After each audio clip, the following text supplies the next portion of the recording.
Bonjour et bienvenue dans cette vidéo consacrée au traitement. Dans cette vidéo, nous allons voir comment copier un ensemble de traitements en prenant en compte la distance du point de référence. La copie de traitements tels que les perçages, entailles, coupes, etc. s'effectue depuis l'environnement d'ICAM. Vous devez disposer de celui-ci pour pouvoir réaliser cette opération. Cette vue comporte un mur de pignon en CLT sur lequel un perçage avec chapelle a été réalisé. Dans cet exemple, on souhaite copier cet usinage le long de la coupe biaise, en conservant le traitement toujours à la même distance du bord biais. La fonction de copie peut être appelée depuis le menu Sous-usinage, Contrôle Modification Suppression. Vous pouvez aussi utiliser l'icône de raccourci correspondante. Il nous faut ensuite sélectionner un ou plusieurs traitements. Les modes de sélection habituels peuvent être choisis. On sélectionne donc ces perçages. On termine la sélection des traitements par un clic droit. Une boîte de dialogue s'ouvre, dans laquelle vous pouvez choisir deux options. Ici, nous choisirons point de référence et d'insertion. S'ouvre alors une boîte de dialogue depuis laquelle on retrouve différentes options. Dans cette vidéo, nous utiliserons uniquement le premier mode de copie.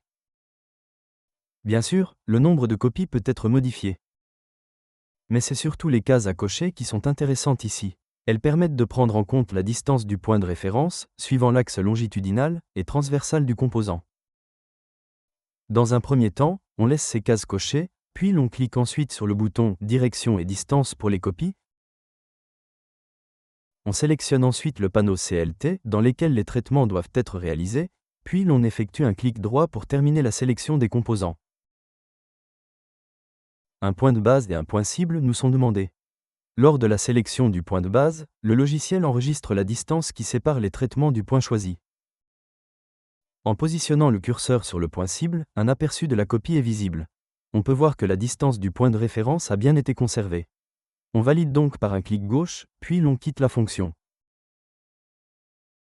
A l'inverse, on peut aussi volontairement ignorer la distance du point de référence.